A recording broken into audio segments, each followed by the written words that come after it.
Good evening. And if you're just tuning in, you are listening to 105.3 FM out of Mississippi and 107.7 out of the beautiful city of New Orleans, Louisiana, to UFO Paranormal and United Public Radio Network, or we just like to call it UPRN. And this is Angel Rock. I'm your host, Laura Lee Potvin.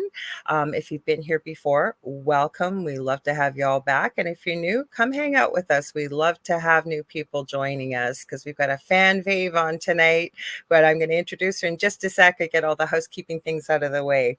So I'm a Canadian psychic medium, crystal Reiki energy healer, Akashic Records practitioner, spiritual teacher and mentor, registered nurse. I am also a budding animal communicator. I am also well versed in near-death experiences, having had one as a toddler myself and studied them professionally and personally for over 40 years. And lastly, well versed in the paranormal.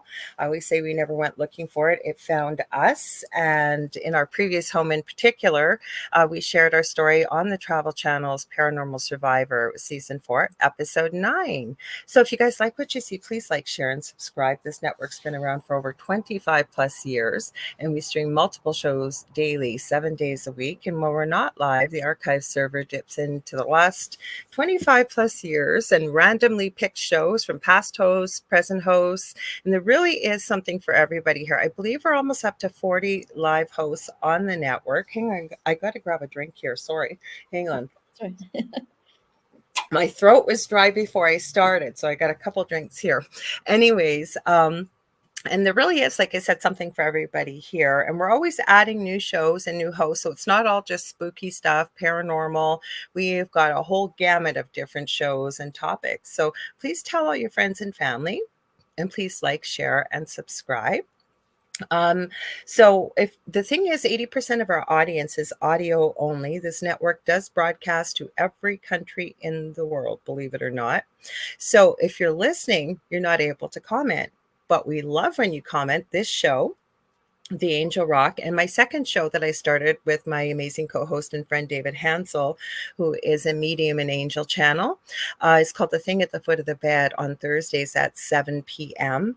Both of these shows are very audience participative. I always say, if we didn't have all of you that are here joining the chat and listening to Carmen, my guest tonight, and I would be having a great conversation, which we could, but we want to talk about our new books. So if you want to watch, please head over to UFO Paranormal and United Public Radio on Facebook and YouTube, because if you're watching, you can comment and we will see your comments. And I always try to involve everybody that's here as part of the show.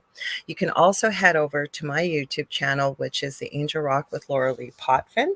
I know Carmen, our guest, I'm going to read her bio in a sec. She's streaming to her YouTube channel. I'm trying to see the name of it. She'll have to tell us. I think it's just under Carmen Turner-Schott, isn't it, Carmen? Yes, Carmen Turner-Schott.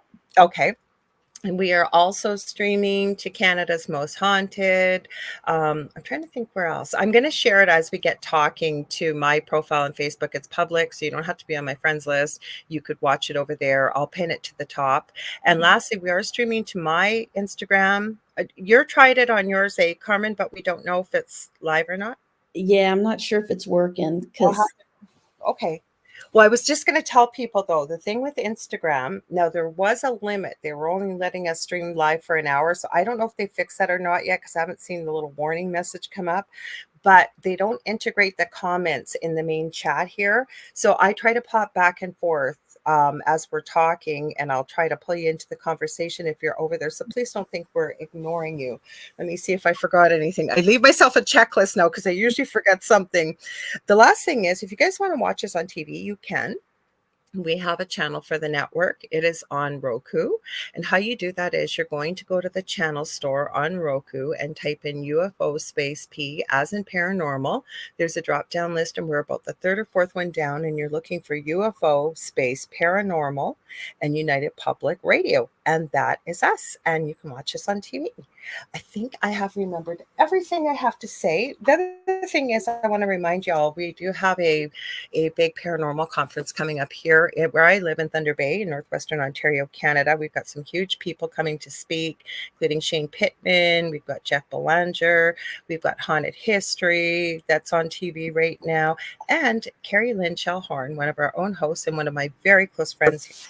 She's the host of Spirit Switchboard on Fridays at 6 p.m.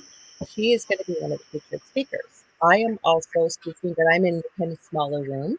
And I have a merch table that'll be there. There's paranormal investigation. There's all kinds of stuff. October 4th to 6th, and you're going to check that out through Lucky Paranormal that's putting it on. And it's Lake Superior Paracon.com.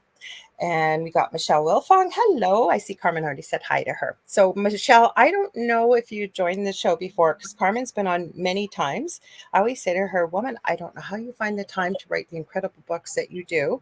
And she does. She's got a new book. So, let me tell you a little bit about Carmen. Carmen Turner-Schott has a master's in social work, and she is a licensed social worker practicing. Actually, it says is a practicing licensed clinical social worker, or I call that the muggle job. She's an astrologer, writer, and teacher with a national and international clientele, and she is incredible. She really is. She's bang on. She has been working as an astrological counselor with victims of trauma for over 25 years. She completed her Master of Social Work degree at Washington University in St. Louis, Missouri in 1999. Sorry, you guys, let me know if there's a little bit of a background noise. I can hear it. So if there is, we'll see what we can do. I am going to throw this in, Carmen, because I forgot to tell you this before we went live. My eldest son has gone back to university and is going into his third year now to get his social work. Oh, that's great. Yeah, That's awesome. Congrats. I forget that. Yes. Yeah. So Carmen has been researching the eighth and 12th house for the past 25 years. You guys have to check out her first book because that's kind of how we connected with your first book, The Fallen Angels. And how do astrology and fallen angels have to go together? And it is an incredible book, incredible. We had so much fun in that interview. And I'll go back to this again. An 8th and 12th house person herself, she has personally experienced the energies and lessons of these two very spiritually transforming houses. She has presented astrology workshops for the Association of Research and Enlightenment, or ARE, throughout the years, and teaches a variety of spiritual development classes. She is a published author, and her two newest books, Phoenixes and Angels, Mastering the 8th and 12th Astrological Houses, and The Mysteries of the 12th Astrological House. That's the Fallen Angels title. Mm-hmm. You can find those on her website, CarmenTurnerSchott.com. But she's here because she's written a new book. And I'm going to read this because I think it's well written, that Gavin sent me, and I think it explains things. So she has a brand new book that she co-wrote with Bernie Ashman, and it's called Astrology's Magical Nodes of the Moon, Releasing the Past and Embracing the Future.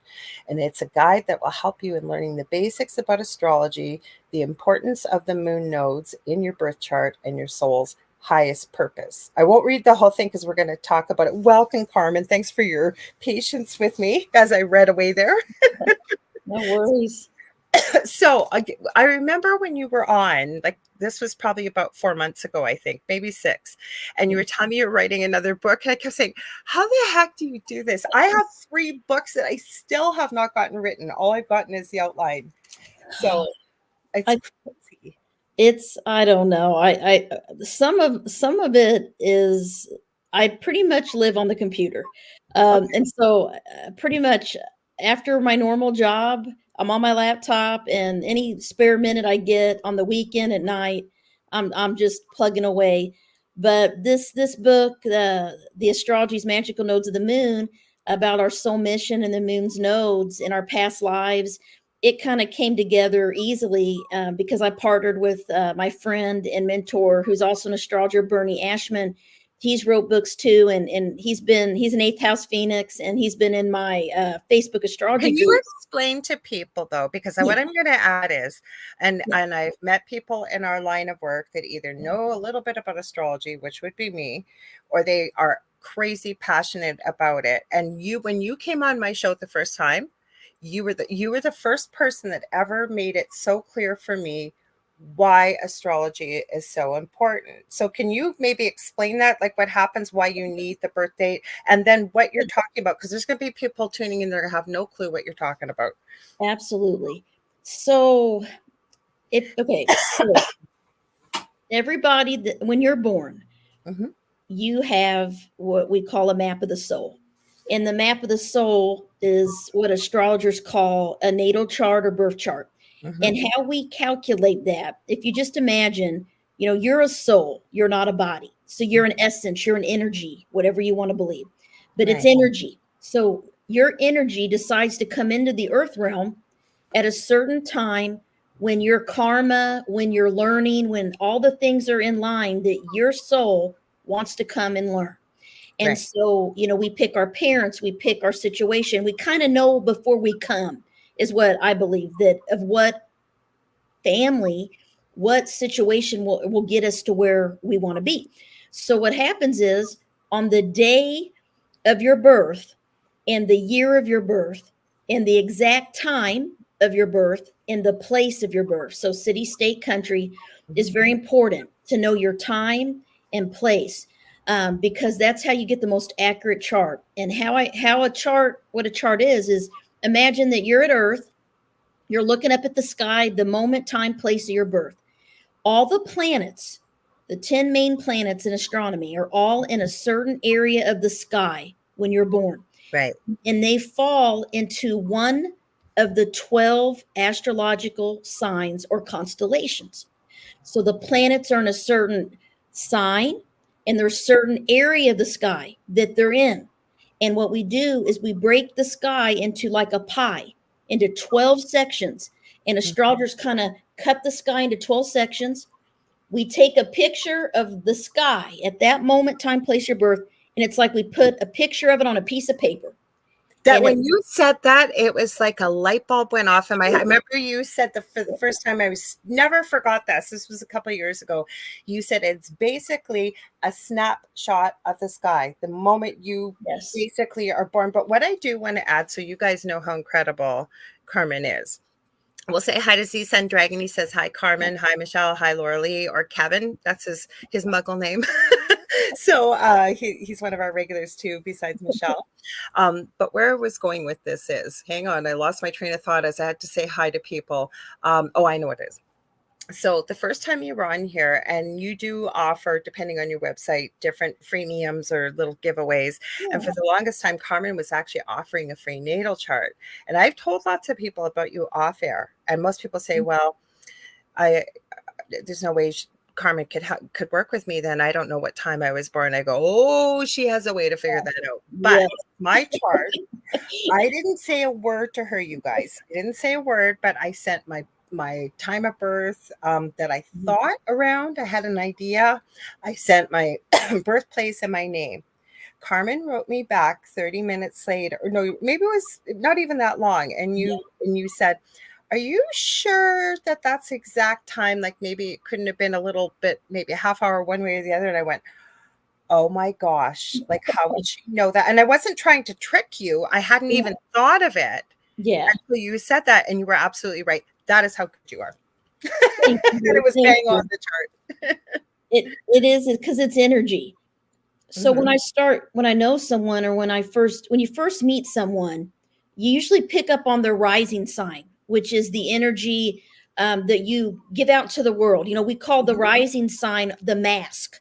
It's Okay. the mask that we wear. So people typically misjudge us if our rising sign is different than our sun sign and moon sign. Mhm. They don't know who we are. They're like, like if you're an Aquarius rising, they may say, oh, they're kind of zany and emotionally detached and really intellectual.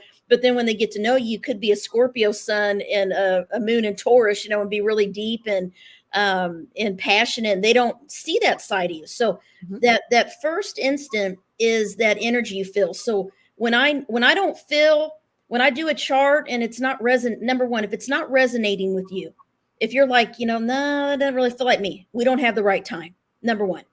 Number two, my vibe about people's typically right. I'm an empath. So if I feel energy, I feel energy. And I knew there was something off with your chart a bit I because think I was in the 8th house, if I remember correctly. yeah, you are. You're an eighth houser. Mhm. Yes. Can you And explain to people really briefly? She's such an incredible teacher, you guys. Every time I have Carmen on to get all kinds of feedback, people love her. I love her personally. She's awesome. But can you explain a little bit why you were drawn? And then we're going to get into your book so people understand. So we're talking to people maybe that have never heard of astrology. A lot of the people in the chat have, but people that are listening in audio land may not have any idea but want to learn more about it. So yeah, so you want me to tell about the eighth house? yeah, why the 8th and 12th house? Because you've done a lot of work there. You Yes. said also the 4th house, but for people that don't know what that is, and I've met so many people, you really had an impact on me the first show you did, because I learned so much from you. And now when I meet people, you can almost see when you meet people that fall into the 8th house, Yeah. particularly, and the 12th, because we talked about it. I'm sure there's others I've met that once if I understood it a bit more, astrology, I get it, but Yeah. Yeah. So what got me into astrology was really paranormal experiences that I had, mystical experiences that no one could explain. Glowing ball light in my doorway, it froze me when I was 16 years old. I couldn't move, I couldn't breathe. I'd wake up at night and have very strange things happening. And I'd be scared of the dark, go get my mother, there's somebody in my room, go back to sleep, it's your imagination kind of thing. So yeah. that's what got me into astrology, because I wanted to know why I was so different than my family and all my friends, and why I was so weird. I mean, I was in a muggle, I was different. Yeah, I think we all are. We find Yeah, really I, right I when we love get that in word when school. you say muggle. I was raised by muggles, Yeah, but me too. I always felt very different. And so I just started becoming obsessed with learning everything I could about angels, spirit guides. And I got my first astrology book when I was 16. And I started learning how to do my chart by hand and all this stuff. And I didn't know what anything meant. I mean, I taught it all myself. But what I noticed was I had planets in the 12th and 8th houses, specifically quite a bit of them. Mhm. And when I would read in the books, analyze myself, I'd look up, oh, sun in the 12th, moon in the 8th. What does that mean? It was like, oh my gosh, it's like saying that, you're going to have these mystical experiences. You could dream things that happen. It started validating, this is why I'm different. Like, you feel like you're Yeah. from another world, you see ghosts, all this stuff. So, Mhm. and connected to the dead. And that's what got me with the eighth house, because I always was afraid of dying. I used to lay in bed at night and think, what if I die? Mhm. Where will I go? What When happened? I was little, I was very similar to you, very afraid of dying. I remember there was a fire when I was a little girl, a couple blocks away from my house, and I was only about 7 or 8. I must have laid awake at night for a week. I was so terrified our house was going to light on fire. I was Yeah, scared of the dark and yeah, all these yeah. crazy paranormal experiences too. Sorry, I didn't mean to cut you off, but I'm You're validating That's what you're because you're a saying. I get phoenix. it. You're Mhm. an eighth house phoenix. Yeah. Okay. And I'll see what this means to people. So these unexplained experiences, with death and these meaningful things, like wanting to know why I'm here, why am I on this earth? Like, I'm not from here. Eighth and 12th house people, that means you have planets in the eighth house or 12th house in your birth chart. Right. Also, you could have a lot of Pisces energy Mhm. in your personality, or a lot of Scorpio energy. That also makes you what I call a phoenix and an angel, Mhm. because eighth housers are phoenixes. They Mhm. rise from the ashes. I They do many rebuild times. all over, and they have these very intense, very traumatic experiences. They're healers. They Yep. heal themselves. They can Mhm. heal others because they've been through the hardships of life. They've Mhm. been knocked down and they are able to get back up. It's Every strong. time. Yes. So eighth housers are resilient. That's Mhm. why the phoenix is often associated with the eighth house in Scorpio, because Mhm. Scorpio rules that area life. And Okay. then the 12th house is all about Pisces. It's angel energy. It's mysticism. It's connecting to a higher power, Mhm. finding your oneness with God. And Marcy's, she's one of my buddies. She's in my groups, and a good friend of mine. She's an eighth houser and a 12th houser, and so she loves this stuff. And she's lived this, like you, Laura, like all of us, these experiences. So when I started realizing I started doing charts at 19, and I started asking people that have planets in the 8th and 12th house, have you had these experiences? Have these things happen? And they were like, oh my God, how did you know that? And they'd start to cry. They would start getting really emotional. And I realized that doing an astrology chart for someone and talking about what I saw and the patterns, the energy, the different possible situations they could have, experienced, it validated their life. And they're like, whoa, how did you know this? And I'm like, it's a science. It's your chart. It's your soul. It's the map of your soul. And so I started collecting research. People that have trauma, people that have lost a loved one at a young age, a parent, a sibling, a friend through early death, often have 8th house planets. People that are empathic, psychic, dream things, feel things, sensitive to people, easily hurt, bullied, feel like they're outcast. People don't understand them. They feel like they're alien. People that believe in aliens, people that have a natural open-mindedness to these experiences with it. Experiences with it. And when I was in high school, I was, a normal muggle in some ways. I mean, I played basketball. I did all these things. Me too. I lived, breathed, and slept basketball. Yeah, I was an athlete, but I had this other side of me that people didn't really know until they got to know me. That I believed in aliens. I saw a UFO. I believed in angels. I have the weird orb, and they actually got me a gag gift my senior year in high school, which is so long ago now. Now I'm 49, but my God, what was I, 16? I didn't realize I'm 10 years older than you. I just turned 59. Oh, you did? Okay. Well, you don't look it. You look, well, that's thank Leo. you. That's the Leo rising, or I believe you've got Leo in there that makes you your main, and you look younger than you are. Oh, well, that's good. I hope it lasts. That's a blessing. That's a good thing to have in your chart, is that Leo. Yeah, I'm a Leo. Yeah. So it's like, they got me this gag gift. They got me like the alien from the movie just to mess with me. And they got me like an Enquirer magazine because they thought I was like in conspiracy theories. Yeah. I was into, well, how do we know that, the pyramids were made by I was into all that stuff. Our owner of our network, I don't get to see him as much anymore, but he does a lot of ufology, Joe Montaldo. So I give him a shout out. He's provided this excellent network. But when he used to produce the shows, I always used to have an hour between my show and the next, because my show was a lot later before, because I've been here just over 5 years. And he used to call me Conspiracy Princess. He says, I only know one woman that believes in conspiracies more than you, so she gets called the queen and you're the princess. He's got that great Cajun accent from New Orleans, right? Yeah. And it's true though, and I hate the word conspiracy. I call it truth seeking, but I get it. Oh yeah, I was in, like, I remember when I was at 19, I would think about, okay, I want to live on the land to be able to grow my own food, and like, what if the world ends? What if something happens? Like I was into all this stuff, so I had to learn to balance that, and that's my node. So we'll get into I got to ask you though quickly, how did you feel when they gave you that gift? Like, did you just sort of smile, but deep down it a little bit hurt? Like, it's like, people always hurt me. And, because it's real to you. And of course, you can't say, you guys really hurt my feelings. You got to kind of giggle afterwards. You're thinking, why would they do this? Right. Well, they would tease me, like I was, super sensitive, like, oh, it's Carmen being her. And, because I was imaginative, creative, and, they just kind of teased me. But what was really cool is that glowing ball of light, my mother saw it too. I finally was able to scream for her once it released me. And my mother, who was very skeptical, my mother told the girls on the basketball team one day, because, at night we'd be driving on the bus and everybody wanted to tell ghost stories. Like, and Carmen, tell ghost stories. So I'd be telling all these, crazy ghost stories and stuff, because I was real imaginative about stuff.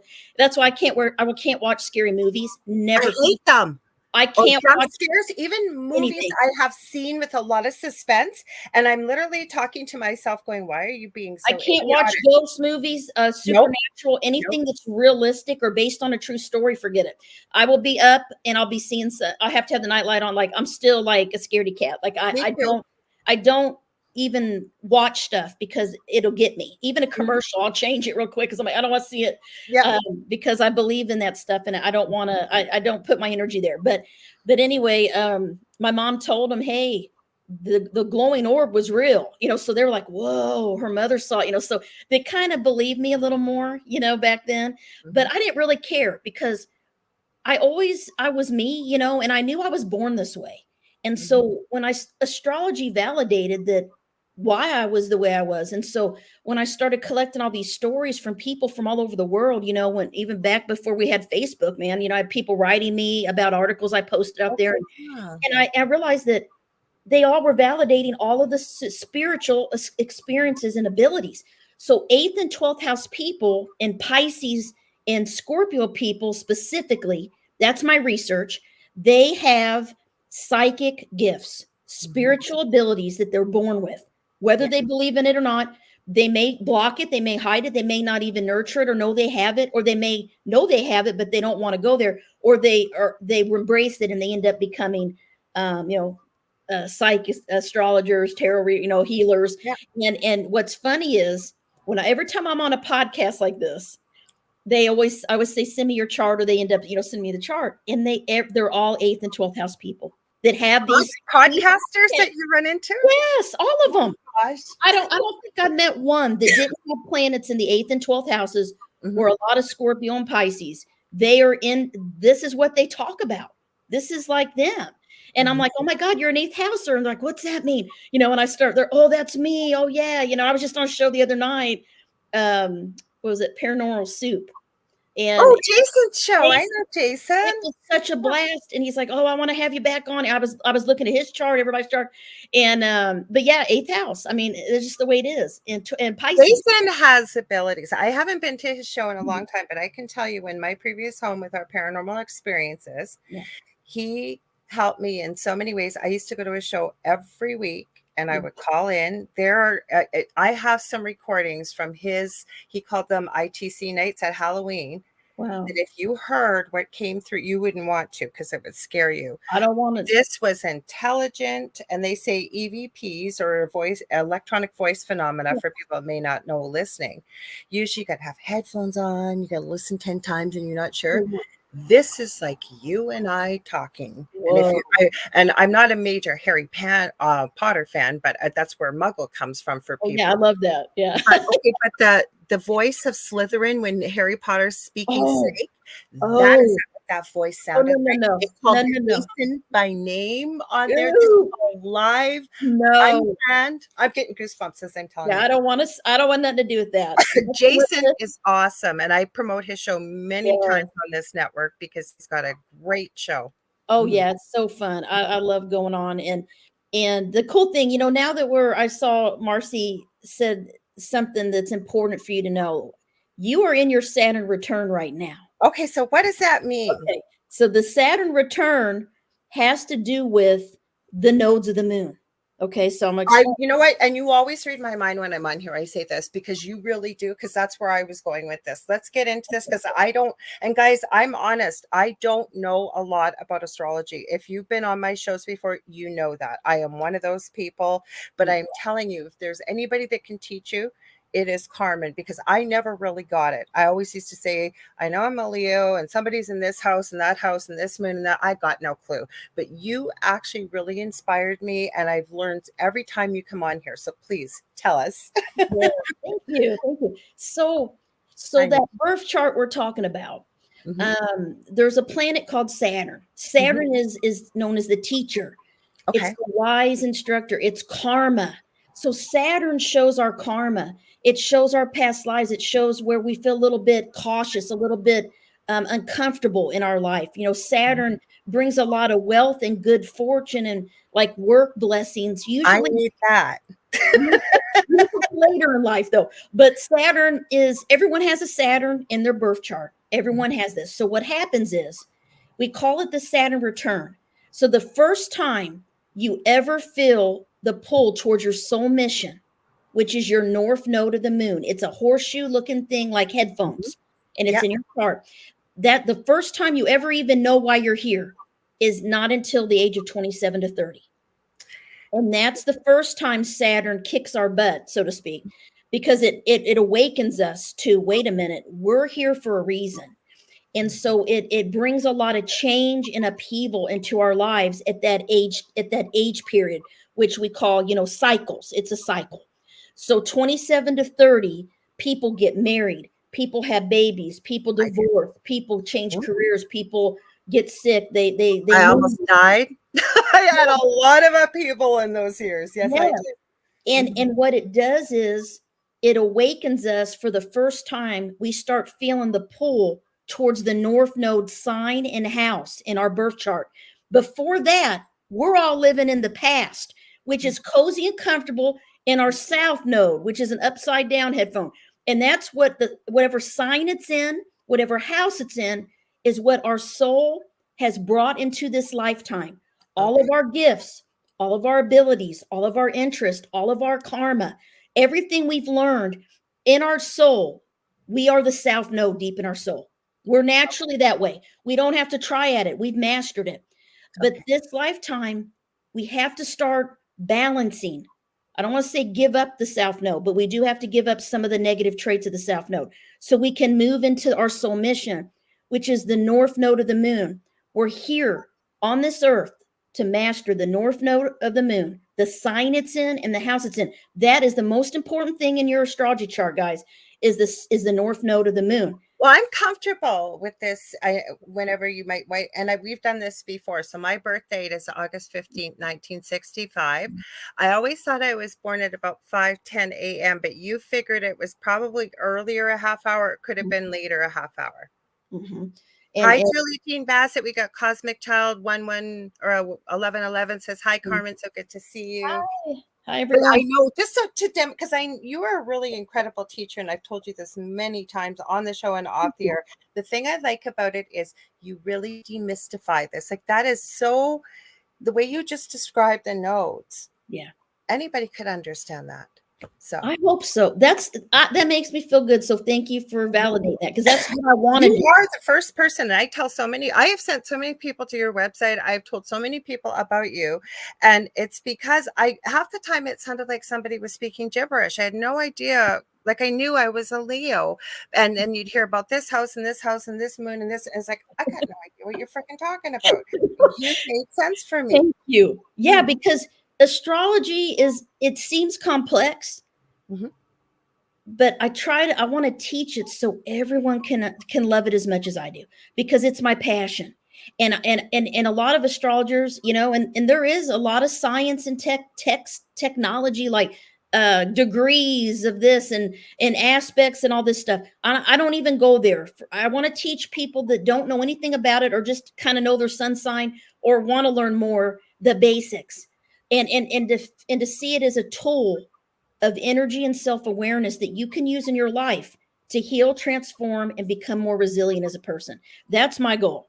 I'm That's going to add, though, the one thing that really opened up for me when I understood that first time you were on, and it's Marcy, you said, she yeah. said, Carmen's a wonderful teacher. And then she said, it's the truth, and you're a great person. She sure is. I just love her.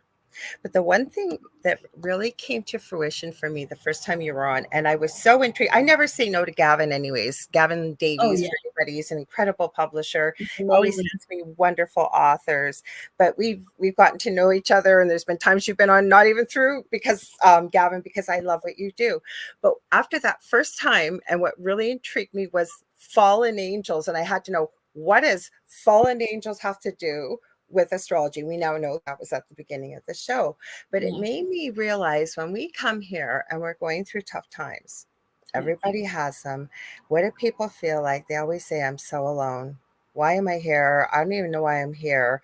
And it made me realize, and Spirit gave me this one time when you were on, I think it was the first time, is, you think about it as a good parent, whether you're pet parent, child parent, whatever you are, you look after somebody that you love and care for, yeah, that's reliant on you. And so I'm going to use a father, right? Your father and mother maybe are sending a child off to camp mm, for 2 weeks. They're going to pack everything they need. They're going to put maybe some maps. They're going to put snacks. They're going to put everything the child needs. And I realized for me, my belief system, and I never push it on people because you can believe whatever works for you, yeah, is God. And if God is our father, I thought, holy cow, yeah. really didn't send us all alone. And I Oh, really think astrology was huge. We've got guides. There's so many other things we've got. but we've got like almost like a map to the soul with astrology, right? Yeah, but I mean, I believe that God created astrology. It's in the Bible. It's throughout the Bible. I got a little ebook called Astrology from a Christian Perspective on Kindle. It's just articles I wrote about astrology in the Bible, and it's out on Amazon if you guys are interested. And it's like just it's like that big. It's like $5. That's But I published that because because I call myself a Christian mhm, astrologer. I'm a Christian mystic. That I mhm. believe in Me reincarnation, too. Yep. and I believe, and I know the church used to teach reincarnation. It was part of the Catholic Church, and so there's a lot of hidden knowledge and things that were kept from us. Yeah. And astrology is all throughout the Bible, but even and then people are all about it's in the Old Testament to the New Testament. Even Jesus told the disciples, think about it. There's 12 zodiac signs. Hmm. There's 12 sons of Jacob. There's 12 disciples. Hmm. Okay, possibly 13, Mary Magdalene. And then there's that new, or there's another 13th constellation some people believe in. I'm not going to get into that, but there's all kinds of these, theories about 12. And in the ancient Hebrew, in the Jewish temples in ancient times, the symbols of the 12 zodiac signs were on the money, on the floor of this. I mean, it's been in religion and throughout ancient times. But and even Jesus said to the disciples, like, how will we know when you'll return? There shall be signs in the sun, moon, and stars. That gives me chills, man. That's astrology. Yep. And we know that these transits and these things going on in the sky right now are infecting people's lives. I mean, astrologers can accurately predict the energy and potentials of what possibly might happen, even down to the moment sometimes, because it's a science, it's an energy that can be interpreted, just like astronomy. I mean, but the thing is, it's always been a pseudoscience because people don't know. That's why I'm trying to do more research about the eighth and 12th houses, for instance.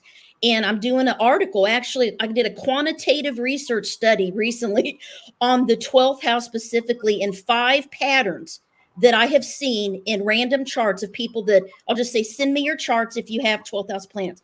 I had them do an assessment. 99% of them said yes to all 5 patterns. That's science. How is that true? How? Because it's real. Hmm. It's not made. It's created by the universe, by God. And It's it's not subjective in the way of that you can just say, yeah, well, I think they fit here. Like you're seeing the character traits. Like yes, Cosmic Child 1111 is talking about, they said, yes, astrology has been an incredibly healing tool for me on my journey to understand the deeper meaning of life's experiences. Carmen's books are so easy to understand.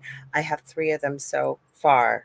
Kathy thank Hanley Little, you did her chart the last time she was on here because you. that's what you were offering on your website. Yeah. She's in the 8th house, and she said Carmen is right on. Oh, thank you guys. But you were the first person. But now I want to know about this newest book. I want to know about the moons. How Yeah, did the moons come in? The whole bit. yeah. So the first Saturn return, like I said, we start feeling, oh, we feel different. We're forever changed. We start feeling the pull towards this North Node sign and house, even though we may not know it. If you don't know astrology, you wouldn't know what the heck's going on when you're 27 to 30. And now what happens by the time we are 57 to 60, Right? which you're in yours now, Yeah. you're in your second Saturn return. Mm-hmm. My grandfather, who I told you I just went to visit this weekend, is in his third Saturn return right now. Wow. Yeah. And Okay. so that is a challenging time. But what it also It does is is. you get into your soul mission. By the time someone is 61, Mm-hmm. and if I do a chart for anyone after age 61, I've done many of them, they're in their node. They're like, oh yeah, Carmen, been there, done that. Everything I'm telling them about the South Node, their past lives, the things they're supposed to learn and let go of. They're like, oh yeah, I've been through that. That's my whole life. I've been through this. And now I'm doing it. I'm doing my mission. And we get there no matter what, guys. So it doesn't, we can resist our node, or we can just be completely blindsided. And the universe is like, okay, Carmen, I'm going to shake up your life because you're not on the right path. Yeah. Not to punish us. It's because we chose to come here to learn something. In our soul, we meet people and situations to awaken us.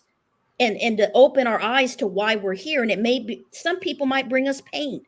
Some people may betray us. Some people may help us so much and help and open a door for us.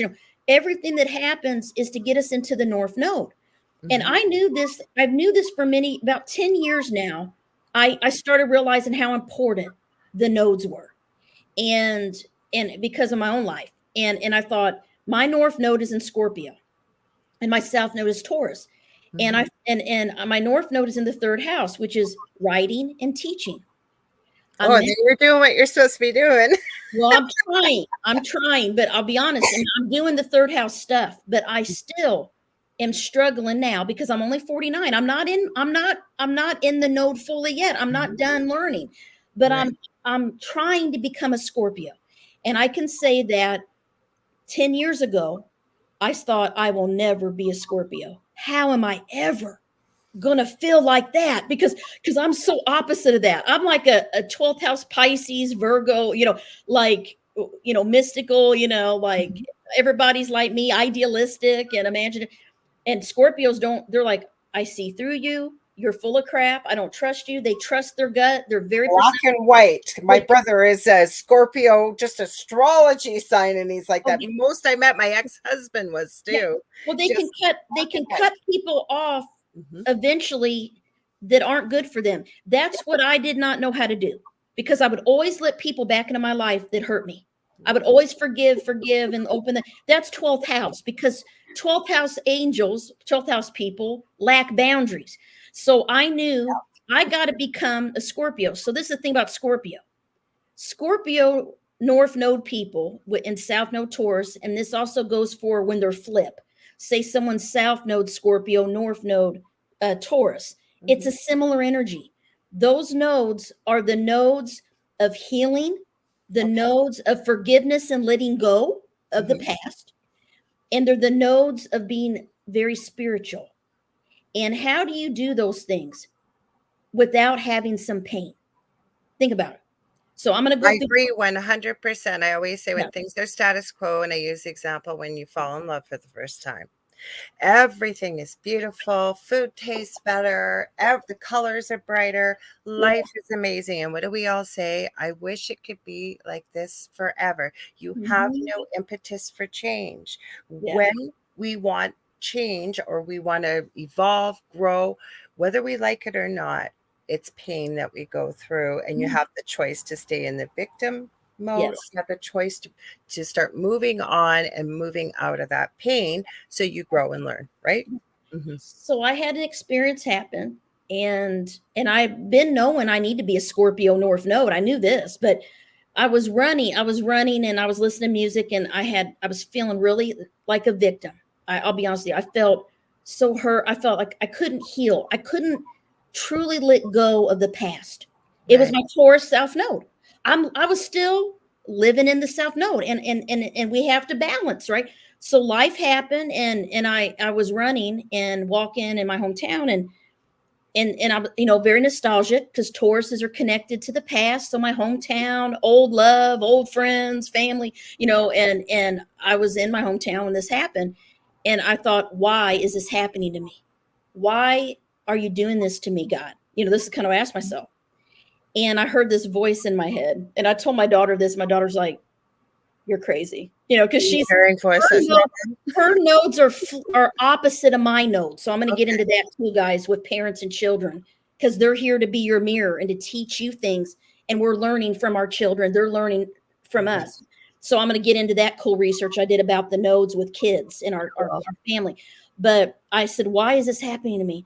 And why can't I just get over this? And this voice came in my head and it said, how else will I ever make you a Scorpio? Oh, wow. Like, did that stop you in your tracks? Because I would have stopped me in my tracks. It was like, how else will I make you a Scorpio? And then I felt like I'm not being punished. Like, I finally felt it. Holy shit. Like, yeah, how else am I going to be a Scorpio if I'm not rock bottom and hurt and have betrayal and lose people I love and go through grief and death and have to go to funerals and do all this stuff. So I knew then, yeah, these things happened, even though they were horrible in my mind, in my conscious mind. My soul needed to go through them to make me tough. Bottom line, to make me stronger and to be a survivor, not a victim, but to heal it and realize, hey, this is to get me into my node. This is actually a benefit, because I don't want to have to come back here again and redo all this stuff. Like, I want to master what I want, what I'm here to do. And I used to always say when I was young, I don't want to come back. I don't want to come back. That was something I always said. Mm-hmm. And that's a whole nother story about where that comes from. I got hypnotized and got some answers on that. But I meant to become a Scorpio. And now I try to, I'm working in a Scorpio muggle job, a career field as a social worker. I work with victims of trauma. I deal with sexual assault. I deal with domestic violence, suicide, all kinds of stuff. Well, that's hard. And that's Scorpio. That's 8th house. So I'm doing that.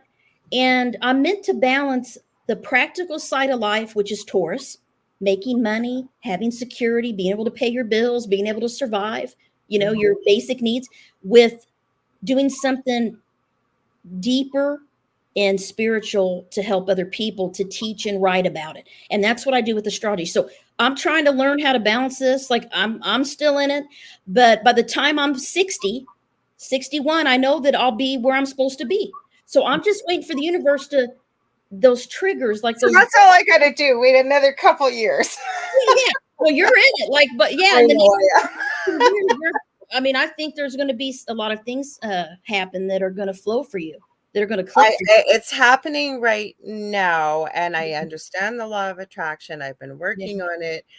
But I've gone through a lot of crap, a lot of stuff, and I don't usually talk about it because to me, and even I've never asked why me, but it's kind of like I've been saying, like, okay, now we've learned a lot. Now, can we just sort of push past this and keep going? Yeah, I mean, the thing is, the first thing, I'm going to look at in the chart or the nodes. So let me go through for the listeners out there. Let me tell everybody how you can get your birth wheel, and that way, then you'll know what to look for with where your nodes are. So you can go to astro.com, or you can Google free birth wheel, and what you need is your. I'm gonna put it in the chat. You need your date of birth. You need your date and year of birth. Date and year of birth. You need your exact time of birth, as close as you can get. What if they don't know? Like, I know you can do that. If you don't know, it's okay. It's simple. If you don't know, you need to put 12 noon. 12 p.m. Is what in New York, if you don't know the place. Like if someone's adopted, things like that. And I can get into how we do chart rectification, which is a way that we can narrow down someone's accurate time by how they look, how that mask is. We talked about the ascendant. If you can figure out someone's rising sign or ascendant, that's how you first perceive someone. That's how you first feel their energy when you meet them. So if I meet someone in person or I'll have someone send me a picture of their face to try to, if they don't know, and I'll say, you got a Scorpio look. There's Scorpio somewhere. So we'll mess around with it. And then what do you know? They're like, well, I'm born between 12 and 2, my mom said, but they don't know. And Scorpio rising. So I go by that. So there's ways to get an accurate chart. But if you don't know, we still can know the node, the sign the node is in. What will change, guys, is the house that you're supposed to master your soul mission in. But you can at least know the sign that you're meant to master with no time. So just put 12 p.m. New York, or 12 p.m. where you're born, your date and year of birth. And that's how Marcy did her middle son's chart. Yeah, absolutely. And so you can get that wheel. So get the wheel out and take some notes, because I'm going to tell you what each nodal pair, what their karmic learning is. Very basic and simple. And in our book that Bernie and I wrote, Astrology's Magical Nodes of the Moon, we make it simple. It's basic. You can read it and understand, okay, this is what I'm meant to learn. This is what I'm meant to let go of. These are tips that can help me balance my nodes of my soul mission. So this is what the book's about. It's not a long read, guys. It's pretty short book, and you can get on Kindle, paperback, and it's very easy. You don't have to be an astrologer to read our book. I'll tell you that right now. You don't have to be an astrologer to read any of my books, really. You don't have to be an astrologer, because I try to explain it like you You never really did. are an amazing teacher, and many people that have worked with you in here are saying also in the chat here, but you are, like I say, I don't like, I love every guest I have on. I usually become friends with guests if with Gavin or whatever, but there are people that have really said things that have really been life changing, and you are one of those people. Like, I'm not blowing smoke up here, but I No, really no. do share your website with people. I tell them about you, because most people will say what I kind of say, well, I don't really get astrology. And you said you will when you check out Carmen's books and her website, and you do a lot of things live. And Thank you so much. mm-hmm. So let's talk about Aries Libra nodes. So you know how I told you guys, when you take a picture of the sky and you put it on a piece of paper, that's your birth chart, just in a simplistic way. That's the easiest way for me to explain it. So it's 12 sections, there's 12 houses. Then all the signs are on one of the houses, right? Because that's in the sky, like we talked about. And then the planets are all in a certain star constellation, a sign, and they're in a certain area of the sky, which we call houses. So every sign in astrology has a polar opposite sign. I remember you saying that, yes. So we're going to start with, there's 12 signs. So that would be right. That would be You 6. can use my birth date if you want. Like, I've always told you that if you need a birth date or whatever, I'm okay with it. I don't have a Yeah, we'll do that in a little bit. I may pull your chart up here. Perfect.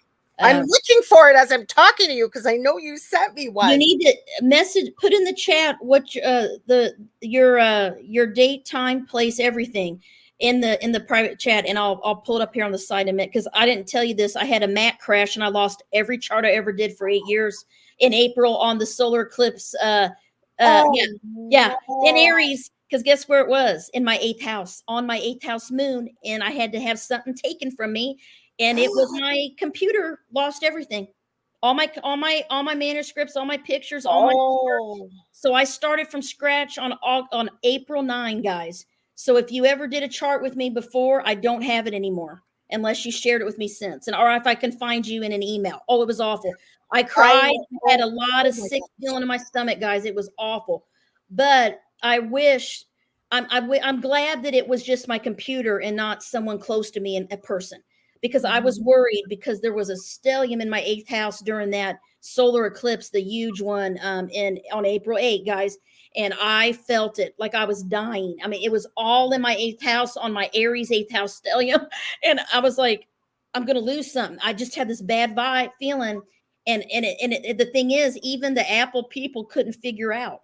The tech people are like, ma'am, it should be on the cloud. It's not even on the cloud. Like, Yeah, everything was gone. I have I've Yeah. Apple phones. I have, Yeah. well, you can, I don't have a Mac computer, but I'm guessing, I don't know if you can plug in an external drive. I think you can, I but you're learned my right. It should lesson. be on the cloud. Well, he said it usually is, and he did all these things.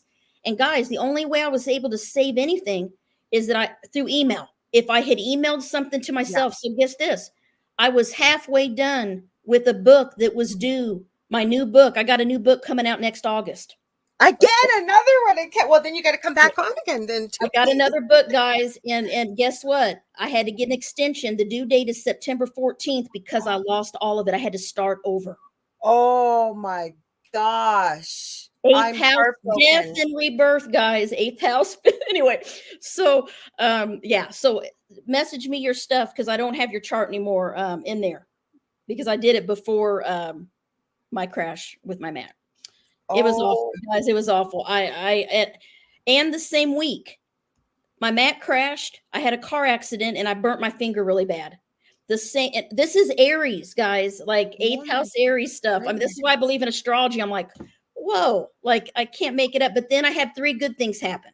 3 bad, and then I had 3 good. So it's all balanced. So anyway, but if you look at, in the sky, Aries starts the zodiac, and Aries polar opposite is Libra. So the nodes of the moon will always, if you have an Aries Libra node, The opposite's always going to be one of those signs. So if your Okay. north node's Aries, Libra is always going to be your opposite, your south node. Okay. If your north node is Libra, then Aries is your south node. So they're always it's gonna it could be flip, right? Libra, Right. Aries, Aries, Libra. But the energy of the sign of those nodes will be the same. They're the nodes of relationship karma. Okay. Relationship karma. So it's all about balancing your needs, your wants, your selfish desires, your goals, what you want with your partner, with other people, having to learn to balance that. And so many times, I've been researching the nodes for years, guys. These nodes are the nodes of often separation and divorce. I'll be honest with you. I Okay. have not met very many people that have the Aries Libra nodes flip either way that had not divorced at least once or had more than one marriage. I'm divorced. A And couple times. I mean, a couple times, maybe twice, I met someone that, but then they fit my other category of research. These nodes as well might not marry and feel like relationships are blocked. That also plays out as a pattern with the Aries Libra nodes. So they either marry young, married at a young age, marry before their Saturn return, or in their Saturn return in their early, mid-20s, whatever, they end up maybe realizing they didn't even know who they really were during that time because we changed so much. And then they move on from the relationship and they end up, remarrying or being single, because if the North Node is Aries, you're meant to learn to be self-reliant and independent and not need anyone to take care of you. Like I got this myself, but your soul is used to having a partner and always depending on other people and having someone take care of you. So you're used to that. So it's like these people want a partner, typically until they right. realize, you know what? I just need myself. I don't need anybody. I can just have friends and date and have companions. Like I don't have to have a piece of paper. So these are the kind of issues that the people with these nodes go through. And if someone is a Libra North node, what I often tell them, and they get emotional about it, is the deeper pattern of the Libra North Node, South Node Aries is that they have to let people help them because they don't want to feel weak or vulnerable because they had to be survivors. They were Aries and That past. would be me. I found my birth chart, by the way, that you did. That's what I've been looking for. I'm finding a way. I'll email it to you if you want. Okay. But, Okay. it's quite Yeah. long. It was amazing, but I did find it. So let me see how Okay. I can, because I saved it in my PDFs in my I think it's called iBooks or something. I'm trying to find out. Yeah. Yeah. Um, So how, If you got the birth wheel, if you start at the left, the houses should be numbered starting with house 1 through 12 going this way. So look for the horseshoe looking or the headphone looking symbol. It's like you're wearing headphones.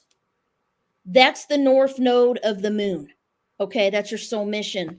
See what sign it's in and what house it's in. I'm not sure what you're looking at if you got your wheel, but you want to start at the left at the rising, and the houses start there, and then you go bottom around. Hopefully that helps. okay, So, I'm sending this to you right now. It's in a PDF form, so I hope you can open it. But I finally found a way to send it to you from the iBooks. oh, cool. So it should be coming any second. And then because I've always told you I don't mind if you've used me, and then you got an example. And she does do readings for people. Yeah, I love to do Yeah, consults for we're gonna people. stop this right here because this. Sorry, we gotta flush the toilet, guys. That's not allowed here, Alan. Sorry, but yeah, you can't promote yourself on here. So I can give you one more opportunity. You're welcome to stay, So but this isn't the place. But go ahead, Carmen. Sorry. you are a South Node Libra. So you confirmed all the things that I just said. I forgot you were South Node Libra. And I didn't know because I haven't looked at it. I thought I had it saved in my astrology file on my phone, and I didn't. I had to go. Was going through my email when you were talking. I was going through all this stuff, and then I thought, I know I saved it in iBooks, so that's how I found it. Well, this is what's cool too. Well, your south node's Libra, your north node is Aries. So you fit the thing where in past lives you were like a warrior princess, like you had to survive on your own, and you're very self-reliant, very independent, Mhm. fiercely independent, and you don't want to feel vulnerable, and Never, and you don't want to feel dependent on someone. never. I So never do. Nope. so you're in your, and that's what Marcia said, you're in your nodal return and Saturn return right now. So what that means, guys, nodal return, it means, okay, so right now in the sky, we know there's all the planets in a certain thing right now, right? So Mhm. it's not your birth chart, right? It's just what's going on right now. So if Yep. someone's born right now, we take a picture of the sky right now, that's their chart right now. And right now, the nodes of the moon are in the signs of Aries and Libra right now. So when Marcy said you're having your nodal return, it's Mhm. kind of like when we talk about the Saturn return. That means that the nodes are back where they are in your birth chart, and they're awakening energy. They're testing you right now. Oh yeah, they tested me. So relationships and Mhm. partnership and compromise, and using your voice to stand up and fight for your rights and what you want, Aries, you're in this balance and And every I'm doing it too because I know Mhm. boundaries are one of my lessons, even without an Yeah, yeah, astrological chart. yeah, But you know what I just said? I always age myself by a year. I don't know why. Like my birthday is August 15th. Right yeah. afterwards, I said to my son, somebody was being a jerk. And I said, you know what? I'm too old for this crap. I don't give a crap what people think. I'm going to tell them, no, cut that out right now. I wouldn't have said that. But Yeah. exactly, I am now starting to use my voice, stand up and say, no, I don't deserve that from Yeah. you. That's disrespectful. And I Yeah. don't have to be rude, but I stand Yes. my ground and I speak up. Mhm. Yes, because as a Libra, your soul, when you imagine years and years ago when you were little, your Mhm. soul was a peacemaker. Libras are Oh, yeah. peacemakers. Libras avoid conflict like the plague. I They still don't want do. conflict. They don't want, if someone is disturbed or mad at them, it destroys them. Like they want Yes. peace and harmony in all areas of their life. They need peace and You know what harmony. I'm going to tell you to validate that? I was working with someone and like just it was crafting stuff years ago and we were selling it. And I was also going for something called body talk at the time. Yeah. And through a misunderstanding, this person was so angry with me. I had said nothing that wasn't true, or they just took it the wrong way.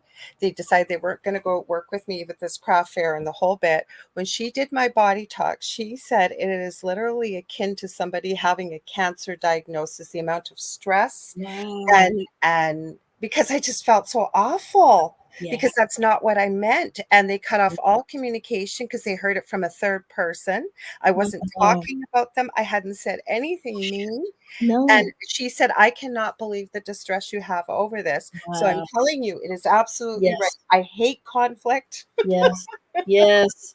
Yes. And your nodes, these nodes, North Node Aries makes you have to have some conflict because Aries like battle. They like competition. I just heard that from spirit area, Aries battle. Aries, you got to go and you got to take your sword up, and you got this. Like you're here to be self-reliant and fiercely independent and a survivor.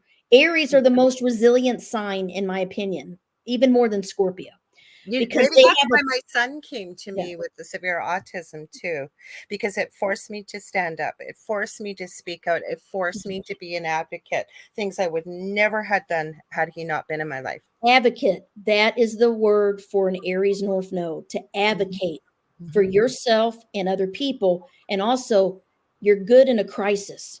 Oh my God, Aries, that's so funny. You said I just said that yesterday you because just I are. told you guys. I You told just know you. what to do. You just know So what to my do. dog almost died without warning. I was telling you Yeah. this. Yeah. And I was super calm, super Wow. chill. As a nurse, I've worked in critical care, and people would be running around going, how are you so calm? And I'd say, I don't know, I just am. So after my dog recovered, an hour later, and my son flew over here. He goes, Mom, I must get this from you. I'm great in a crisis, and I kind of was letting the stress come out a little bit. I was starting to feel what had just happened. I said, honey, I just went through all this. I was very calm. You're seeing the after effect after the crisis has passed. Now it's okay if you need to shed a few tears or you need to do whatever. So I get it. Sorry, I wanted to add that because I want to validate what you're saying. Yeah. Yeah, yeah. So those nodes are double whammy for you right now because your soul mission is to learn to be an Aries. But also, what's going on is there's the nodes in the sky right now are in your nodal sign. So we call that a nodal return, which means that you're going to be tested. So this is a great time for you to get into that North Node more. And I always tell people to read everything you can about your North Node sign Okay. because that's the sign that you got to get comfortable with. Like I had to get comfortable with Scorpio. You got to get comfortable with Aries.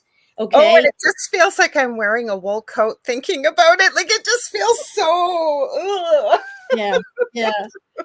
And it's okay. So let me hit the other nodes so those listening, because we got, and that way they can see their patterns, and then we'll get into more. So Taurus and Scorpio. If your nodes are in Taurus and Scorpio, or Scorpio Taurus, like me and Marcy, we got these. What it is it's the nodes of letting go, forgiveness, healing, resurrection, rebirth, transformation of your mind, body, and spirit. Mhm. It's becoming self-protection, learning to be able to protect yourself and to have really strong boundaries and to also be kind of a business person, business minded, Mhm. a little bit more calculating, a little bit more strategic about things, and also balancing your need for security with allowing change into your life, because Tauruses don't like change. Scorpios are all about change. So Mhm. depending on if your node is a Scorpio or Taurus, if it's your north node or south node, you'll feel the energy to know what you're here to master. What you've already mastered is the south node. It's the upside down look in headphones, and the headphones that look up, or the horseshoe, is your soul mission. It's your north node, guys. So Taurus, Scorpio, there's the two pairs of nodes that I feel are the most difficult. This is just my opinion as an astrologer. Okay. Other astrologers can have different opinions. That's fine. But my opinion is the hardest set of nodes, the two most painful, are Aries Libra nodes and Taurus Scorpio nodes. Oh, wow. Right with the eighth and 12th house, too. Yeah, I mean, because think about it. Relationship, love, marriage, all these things, speaking up for yourself, not, being independent, those things are hard, you know? And then Taurus Scorpio, forgiving, letting go of the past, like, and healing yourself from abuse, from betrayal, from hard times, becoming spiritual through your losses, through your sacrifice. That's Taurus Scorpio, sacrificing something to have a better life. My Sacrifice. heart's still breaking what you shared about the loss you had on the eclipse of all days. Oh, my Oh goodness. my gosh, I felt so sick. And my husband said to me, there's nothing you can do. You got to let it go. That's what he said to me. And I'm like, You want Scorpio, to, as much as you love him, you just want to shake him and say, no, you just don't get it. And a whole book almost in there and all everything. I mean, I had to write my editor and say, hey, I lost it. I'm gonna have to start over. And they've been so great. And I got till the 15th. I mean, I'm literally on a deadline. Like, all I'm doing is locking myself in. I'm not done yet. I'm editing still. I'm like, I got to get on it. So anyway, but it has been April was a tough month for me, and so was August. And so these things that happen, it's to get us where we need to go. So I'm becoming more of a Scorpio every day because of people, the work I do. Okay, I got Um, to ask you a question quickly. yeah. Is that why old people, elderly people, say, get a reputation for being crotchety and grumpy and whatever? Is it because they've gone into their Well, North yeah, Node, because they're already mastered their North Node. They're like, okay, I'm ready to go, man, or I've already or done. they're coming into their third again? But what I'm saying is they almost become you're striving to the exact opposite, right? And from what I'm getting from you, it's almost like it's something that you as a person, meaning a global you, myself, you, Mhm. Michelle, anybody out there that's listening and sharing, and thank you, that's really distasteful to somebody personally. Like I said, that literally feels like a scratchy wool cactus coat to try and put that on. I have Well, goosebumps as I'm saying it. It's well, just it's uncomfortable because we don't know how to do it. And that makes sense. it's uncomfortable too because it's so different than how we want to be. I That's got what I realized because I'm like, I don't want to be a Scorpio but I had a lot of friends. This is another thing, guys. You tend to attract the sign that your nodes are in, those people into your life because you're learning from them. So I always attracted a lot of Scorpio and Tauruses. And I always admire them. Like I'm like, I wish I could be like you. Like I remember telling my friend who's a Scorpio, she's like, I don't let emotion get me. She's like, I just cut it off. I just cut it off. I'm like, I want to be like that. Is I'm that like, why my dad's a Taurus and my brother's a Scorpio? My mother's a Sagittarius. yeah. Yeah, I mean, if someone looked at me wrong, I used to cry. I was so Me too. sensitive. And so I have to learn to be tough and hard as nails and not let people get me and not let people hurt me and protect myself. And that's Scorpio, right? And so and to let change in because I like to be comfortable and cozy. We all do. Yeah. But the South Node is where we like to be. And we have to start moving towards the new because that's why we're here. But don't worry, because like I said, the universe gets you where you need to go by the age 61. You're going to be in your node. We get there no matter what, guys. It doesn't matter. But if you try to learn this stuff early and start reading about your sign, your North Node sign and house, it's only going to help you and it will lessen probably even some of the things that might happen. You know, you may not feel blindsided then because it's like, well, I knew I had to go through these things because I read about my node. Then you'll understand, okay, I'm being tested because I have to learn to be more patient or have to learn to let go and allow change and or let go of things that are not helping me grow, that are making me stagnant, right? Because I mean, I remember laying in bed one night. This is Taurus Scorpio energy for those of you out there that have this. I had been so living in the past, thinking about the past. That's all I did. This is Taurus. Reminiscing about childhood stuff that happened a long time ago, old people I used to date, all this old her, all this stuff. And I'd be thinking about it and I would, I'm very nostalgic. Like I remember everything from the past. Like I used to be a pack rat. I used to keep a scrapbook for every guy I dated with movie ticket stubs and Oh, and, wow. and all their little love letters and all this crap, right? I mean, I had all You're this. sentimental, right? And there's I nothing wrong with that. I But was, and then, but all those people all hurt me, and I still had those scrapbooks. So you know what I did several years ago? I a burned them. book burning party? Burn that. I Yeah. burned. Well, one in particular needed to be burned. I burned it, and you can burn something, bury something. That's a very eighth house thing, very Scorpio, Taurus node thing is to burn, bury, release, and get rid of something, because that helps you totally let it go. So anyway, I burned some scrap, but that was me, like, but I was laying in bed and I knew I'd been living in the past, and it was that time when I heard the voice that said, "You need to be how am I going to make you Scorpio?" But I still couldn't snap out of it. I was stuck in this old pattern of stagnation. That's Taurus. They get stagnant because they're like a bull that puts their little horns, in the ground. And they don't want to move because they're stubborn and strong-willed, and they think their way is the best way. And they don't take advice from others. And people they ask for advice and you can give it to them, but they're not going to take it. And they got to do it themselves. Tauruses are stubborn that way, but they're patient. But they like to learn things on their own. They don't want to be told what to do, right?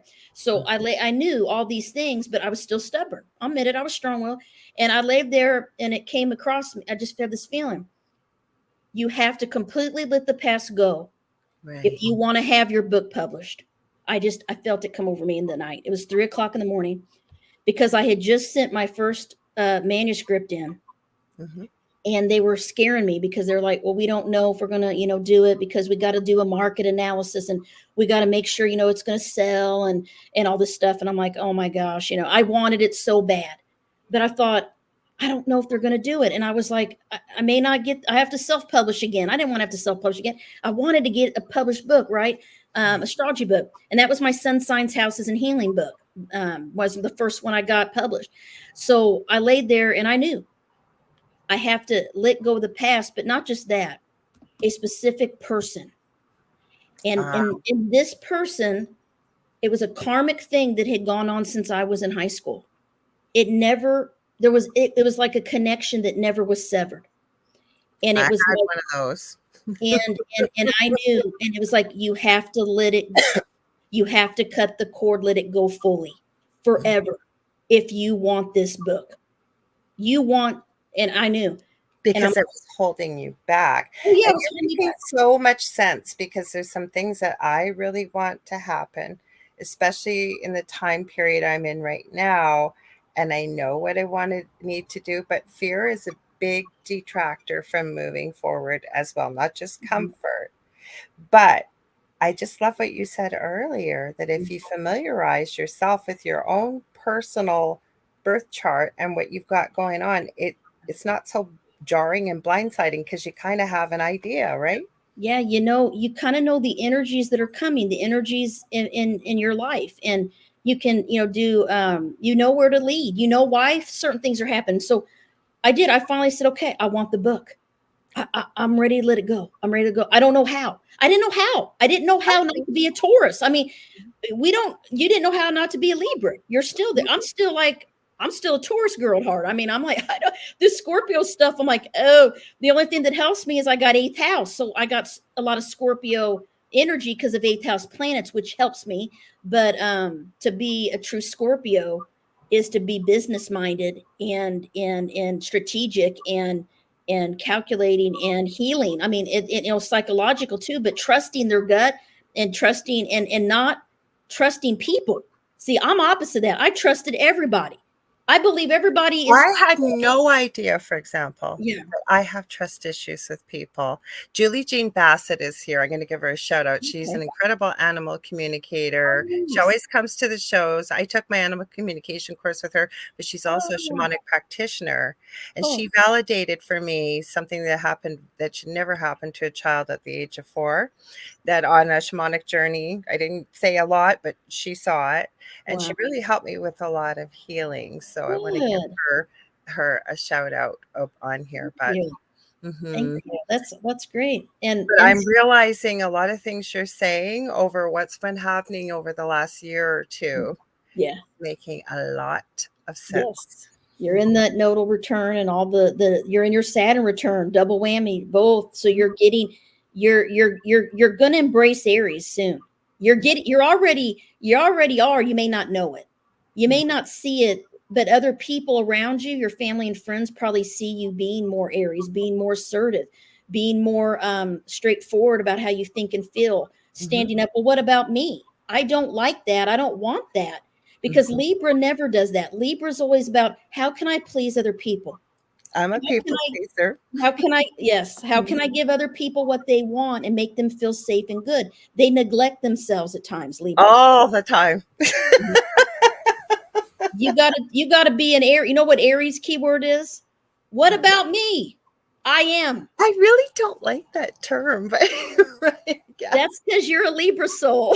Maybe that's why it irritates me, and I'm being personal here. When I work with people or Yeah. clients or something, it doesn't irritate me. It's people in general that you hear it and you see it that are always in the victim mode. That's their story. And again, it's not my job to judge, but it's like Mhm. sandpaper to me when I keep hearing my mother, for one, would always say, "What about me? When is it my turn?"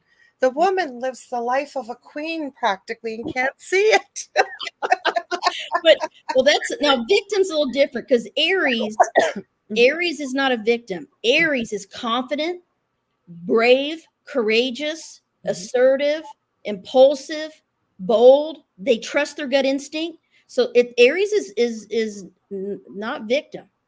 mhm, They're a fighter.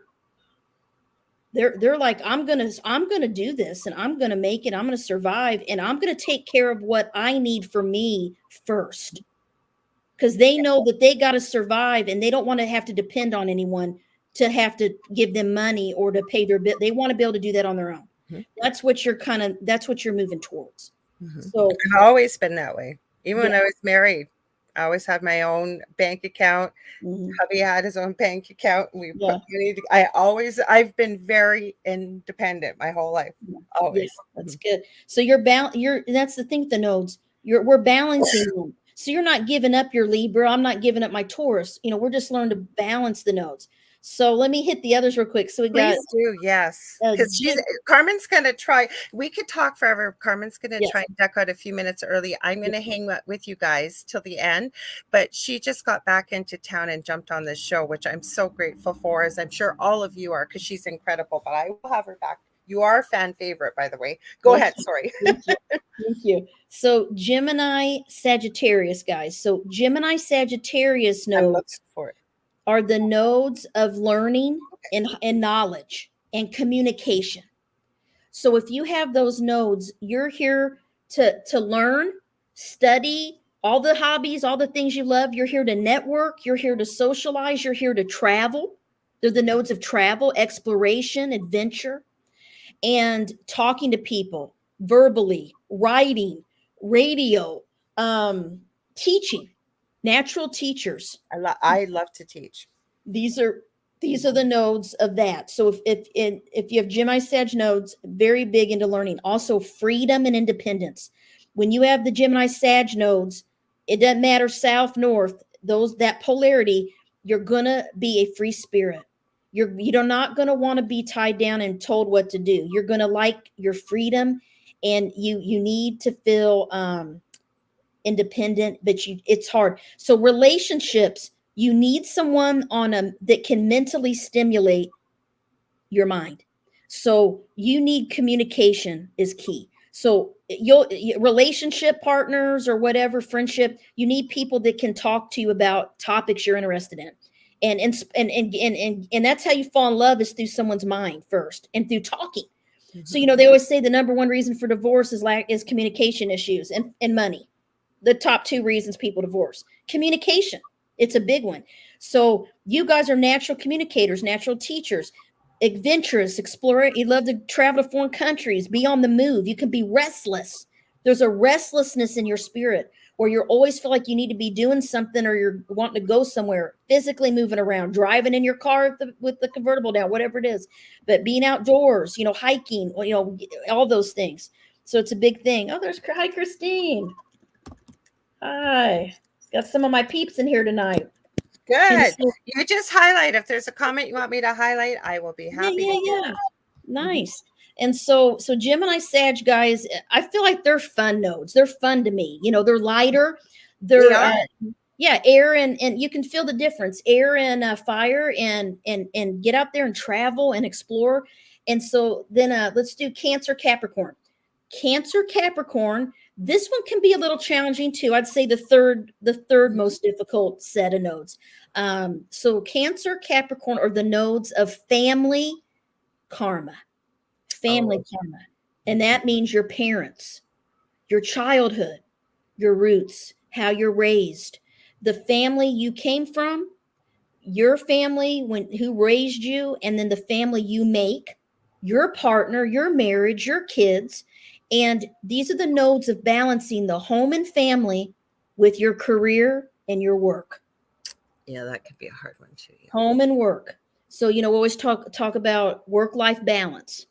That is a key learning issue with the Cancer Capricorn nodes, because there's always responsibilities, and these people feel very responsible for their parents. And I would say, out of 100 charts, if I ask people randomly to send me 100 charts that are Cancer Capricorn nodes, North Node or South, doesn't matter, that pair, 99 out of the 100 of them will tell me yes, that they had to take care of a parent in their home at some time in their life, or financially, emotionally take care of their parents when they get older, or even when they were younger, that they were kind of like role reversal, like they feel responsible for their parents, even if they're not the oldest child. Sometimes they never leave their hometown because they feel like their family needs them. There's all these energies and patterns can play out in different ways. But I just did a radio show the other night, and one of the guys, he had put up his chart. He was these nodes, and I didn't know anything about him, didn't know him. And I'm like, you have family karma. I said, Cancer's the mother, Capricorn's the father. Did you take care of your mother at some time in her life? And he said, yes, he had moved her in and she had passed away and he took care of her till she died in his home. I And think I know who you're talking about. I do. I'm there's positive. just, there's just a lot of karma. So let me give an example too. Like my mother has these notes and she's never left my hometown. Her whole life she's lived in the same hometown and my dad, but it was because she's so close to her mom and dad, my grandma and grandpa. And she took care of my grandmother as she went through Alzheimer's and there every day to visit her nursing home. There for years, always taking care of her mother. Now she's taking care of my grandfather. I went home this weekend to see them. He was in the hospital. My mother's there every day to take care of her dad. That's kind of the way these things play out. So she's Cancer Capricorn nodes, my mom. So I see this with a lot of people, and that's your learning is to balance. And sometimes it's a family focus, like you really didn't get to work or have the career you wanted because you already did that. So like if the North Node's Cancer, it could be, you're really here to take care of other people. And you can't really shine and focus on the Capricorn work stuff like a lot of people do, right? And so Capricorn, if your North Node's Capricorn, you might want to be home and be a stay-at-home mom or dad and take care of the kids, but you have to go out in the world in the public eye and you have to make money and you got to work and you got to be successful and do that. So that's Capricorn North Node, right? And I'm not going to get into the houses because that plays a role too. But the 4th and 10th houses are also Cancer Capricorn houses. So when the nodes are in those houses, we analyze the energy the same way, guys, what I'm telling you right now. And same with 2nd and 8th house, which is Taurus, Scorpio. And then the 1st and 7th house are Aries, Libra. Okay. And so now Leo, Aquarius, we got 2 more sets to do. Leo and Aquarius. These nodes to me are fun because Leo is all about having fun and having joy and having happiness and doing what's pleasurable, what their hobbies, what brings people their pleasure. They're generous, they're affectionate, they're kind, they're fun loving, they're also free spirited. These are the nodes of independence as well. They like to be able to be themselves and be creative and unique and eccentric and different. They want to be able to stand out from other people. They don't want to just follow. You have purple hair. I know you're talking about the nodes, but I'm a Leo. You have a lot of Leo. Yeah. And so you don't want to, they don't want to conform to society's way of putting them in a box. So they're very, they're leaders. They're very innovative, can be very intelligent, very, artistic, creative. Some of them can be, Aquarius is more like the science technology, think outside the box, unconventional, non-traditional, questioning beliefs. Well, why do I believe this way? Being open-minded, being friendly, being a networker, connecting people. These are the nodes of like friends. Connecting social networks, right? Like, oh, I know someone has this show, right? This is an author. Like, you're good at that. Like that's Leo Aquarius. It's about your acquaintances and your network that bring you success. Being part of groups, being a part of groups, that's a big thing. And fighting for causes that can help large groups of people, whether it's children, animals, homelessness, all those things. So Leo Aquarius's big thing is expressing their artistic and creative talents. That is a fun one because I'm telling you, if I'm not doing this, and I know we're not talking about me right now, but if I'm not doing this or something else for the house, I am creating, always creating. Yeah, it's Leo, and that's that energy. So that's how you analyze the nodes with the same kind of Leo personality traits. And so Leo Aquarius, those are fun nodes to me. It can also be about,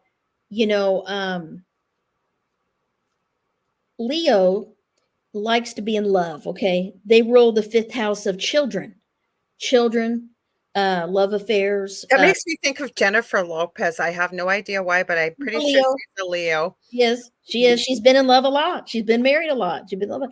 But they like the feeling of being in love. They like romance. They can be, generous. They like to, a lot of them are dancers, musicians, artists, in theater, leaders. They might be, an administrator and be a supervisor. They're, it can play out. They like to be respected, admired, and cherished. And that's Leo energy, right? Yeah. Aquarius is kind of opposite of that, but they share similar. Every polar opposite has similar traits that we're balancing.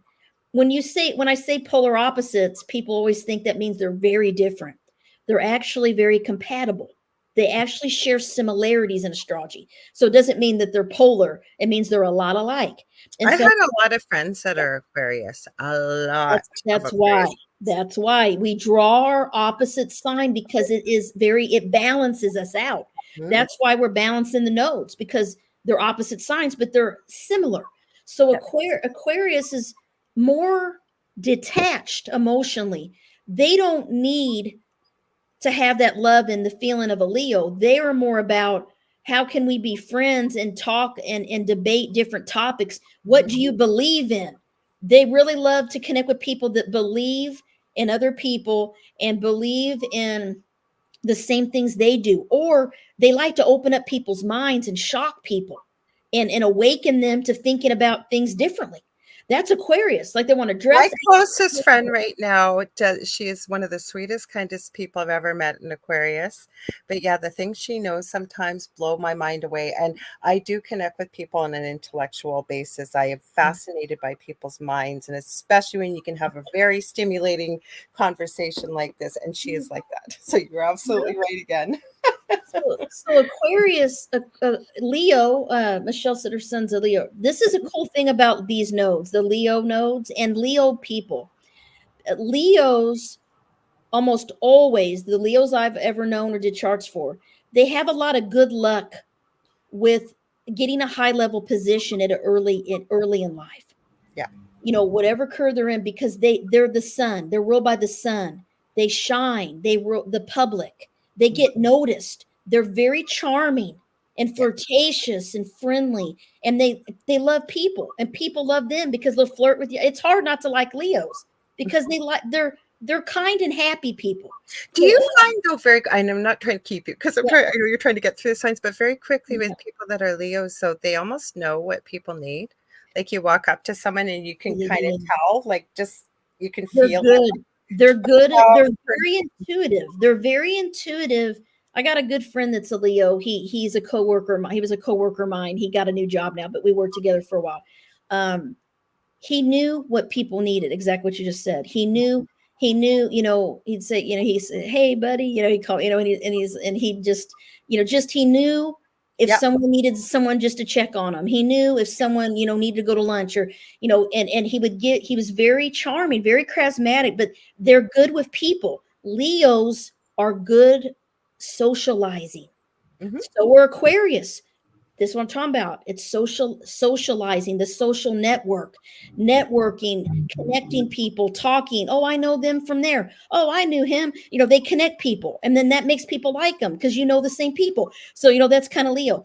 And Leos typically, there's the other side of Leo, is that they're the king and queen of the zodiac.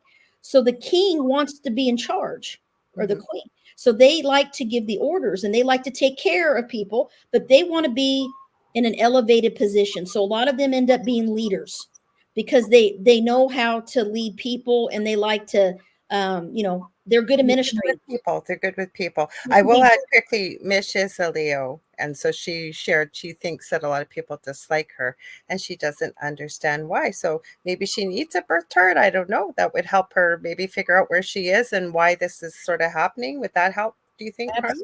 Well, just like, yeah, yeah, absolutely. You can contact me, carmenturnerschott.com, and we could do a session, and I can take a look at your chart, because there's always something. Like, it could be your rising sign, typically is what it is. And it could be someone that has a strong Pluto. If your Pluto is right there on the rising, on the ascendant in the first house, people either love you or hate you. That's how they're either really drawn to you, or they're like afraid of you a little bit, because you make them feel uncomfortable, because you're kind of like, you could be a mirror for them in some way, Mish. So there could be a lot of things. But if you want me to look, I'd be happy to schedule an appointment. You can contact me through my website. And you can find my videos on YouTube too, about the eighth house and rebirth and some things too. If you have eighth house planets or 12th house. Also, I have Facebook groups about those as well. A mirror. Yeah. You're mirroring for people. So there's something. It's either Pisces, 12th house, Pluto, could be 8th house, Scorpio energy. There's something going on there that I could pin out. Oh, cool. In Australia. I No, always say she's in the future. I didn't go through everybody like I normally do because I knew we had lots to talk yeah. about. I Yeah. call her my birthday twin because when it's my Mhm. birthday, she's actually August 14th, but Oh, it's nice. August 15th when we connect Oh, usually. that's So, cool. Yeah, that's cool. So, mhm, but yeah, I'd be happy to. And then, so Leo Aquarius, socializing, networking, um, being unique and standing out, very, very creative people, very creative and intellectual and friendly people, friendly. They just are, Leo's more emotional. Aquarius is more intellectual, rational. They're mhm. more balanced than a Leo. A Leo gets very passionate. Yeah. They roar like a lion. Aquarius Mhm. is the water bear.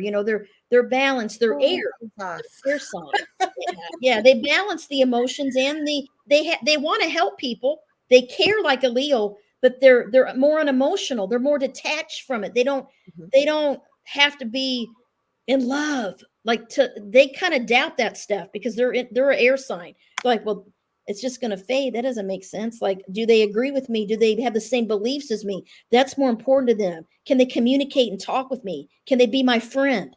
mhm, They tend to marry friends. Leos tend to marry lovers. mhm. That's what I'm saying. So the balancing, it's the cool thing with balancing like yin yang. There's That's exactly what I was just thinking. I yeah. ended up keeping you longer that we're almost done. We got like a couple Well, minutes let left. me I know you wanted no, to that's okay. get Let me hit this last Virgo. okay if you're okay because Then we're let me almost done anyway. So go ahead. tell you about the new moon in Virgo tonight. Since we Ooh, are this okay. just because this is cool. So Virgo Pisces nodes. Virgo Pisces nodes are the nodes of practical service and spiritual service. So if you think about this, Virgos are the perfectionist of the zodiac. They worry, they're efficient, they're productive, they're hard workers, they're work focused, they're dutiful. They like to they like to serve others. They like to help people in practical ways, doing things for people. They love to teach, they love to write, they love to communicate. They're the communicator, they're by, all that. But the thing with Virgo is they have very high standards, are very hard on themselves. And so they have to learn to self-care, and that they can't just, do everything for everyone else. They got to take time for themselves as well. Then Right. you've got Pisces. Pisces are emotional. They're very empathic. They're known to be compassionate. Virgos are known to be more critical and more judgmental. Okay, and that's just because Virgo's Earth. They're practical. They're practical, but they do care. Now, Pisces are artistic, creative, spiritual. So these Pisces is the spiritual seeker, the mystic, mysterious. They usually are connected to dreams and altered states of consciousness, and so Pisces Virgo nodes are balancing um, practical life, like being in the boring world, is Mhm. Virgo. Virgos, what am I going to eat? Eating healthy, having a routine, having a diet, exercising, paying the bills, working, taking care of the kids, driving the kids to practice, all of the day-to-day activities of serving others in a practical way is Virgo.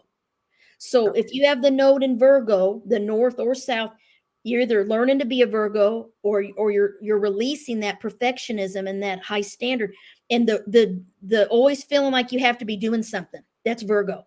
Achieving something, working, getting tasks done, organizing your husband's life, your kid's life, your dog's life. I mean, no, that's Virgo. And I'm a Virgo sun, so I'm like all about organizing and getting everything. I got a list of things I got to do. That's Virgo. And what Virgos need to learn that Pisces can do, because we're learning to balance. Pisces can just let go and escape into their imagination. They can Okay. just withdraw from the world and relax and just hang out and listen to music with their friends, play an instrument, do some art, do some cool stuff, hang out with their friends, go be social. They know how to relax. So I always tell people, with every time I do somebody's chart that has the Virgo Pisces nodes, either way, they always tell me they have a hard time learning to relax. They're Ah, either or they really struggle with being in the real world. Like Pisces does not like to do all those boring things, those mundane, practical duties that you have to do to survive in the world. You have to eat healthy. You got to take care of your diet, your health. That's Virgo. They rule the house of health. They rule, if you don't sleep, it's going to mess up your routine. You're going to get Mhm. cranky. All that stuff, Pisces and Virgos need each other. So these are the nodes of service. It could either be practical service, Mhm. or if you're Pisces North Node, you're here to find a spiritual path. And they're both here to serve other people and help people. That's the nodes of service. These are the nodes of service to others. But Pisces are here to connect to a higher power, to connect to something outside themselves. That's why Pisces South Node people are naturally spiritual. They're born that way. They believe in angels, they believe in ghosts, they believe in astrology, crystals, they're into all this stuff. That some of them are very artistic, musical, painters, artists, very creative.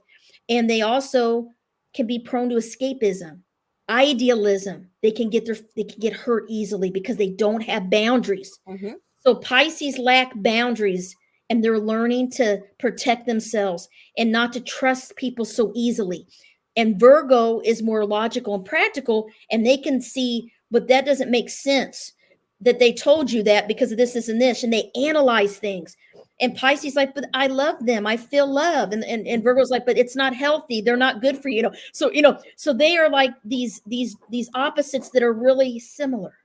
So it's like balancing serving others and being spiritual and being Pisces have to learn to be spiritual. If your South Node's Pisces, you have to learn to be more practical.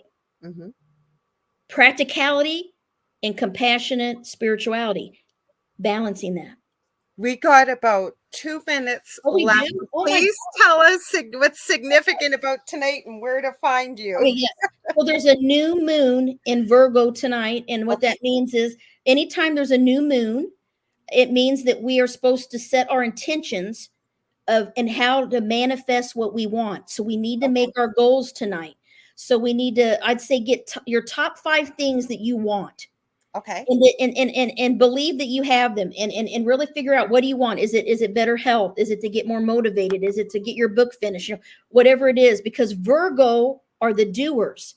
Virgos are efficient, productive, organized, practical.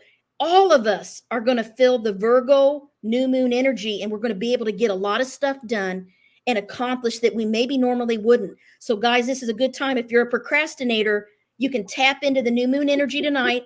You can just meditate, write down what you want. You need to write it down. Go to my website, carmenturnerschott.com. On the home page, if you go to the home page, it says Inspired Living. There's a link. You Okay. can click it, and it'll take you to a new moon manifestation Oh, cool. free PDF guide you can download. If Okay. you're also on my homepage, if you don't see the link at the top to get to the new moon manifestation guide, scroll down to the bottom of the homepage and you'll see where you can put in your name and email to download the free copy of my new moon guide. And it'll teach you all about the new moon, what to do tonight, everything. So I want to throw that out there. That is awesome. And I know your books are for sale now. You guys, I know I always get so much feedback and I can't wait for your next book. So hopefully I can have you back on in between the new Yes, book because we always have love so much to. to talk about. I love you. I am so Thank you. grateful you were here. Very quickly, I want to let you guys know if you ever want to get a hold of me, get a hold of me on facebook.com/the Angel Rock. Right now, I am still working on my first course. So that's why this was good information for me tonight that I'm hoping to launch. And once I do, I'll have it under a domain name. Now, I've got 2 groups on Facebook, Paranormal University for all things paranormal, the Angel Rocker Tribe for all things spiritual. And I should have told you why you might want to get a hold of me. I do crystal Reiki, I do psychic readings, I do medium readings, I teach, and I do all kinds of other energy healing stuff. So I'd love to have you reach out. Also, don't forget to tune in next week. We have Paul Nugent coming on, another one of Gavin's people. We're going to be talking all about UFOs, ETs, George King and the Aetherius Society. So it's all for all you guys that love that type of stuff. And I will be back same time, same space next week Thursday. I'm going ahead here. 7 p.m. Eastern Standard Time with David Hansel with the thing at the foot of the bed. We love you all, guys. Hang in there and have a great rest of your week. And we'll see you on Thursday. All right. Thank you to everyone that was here. Thank you.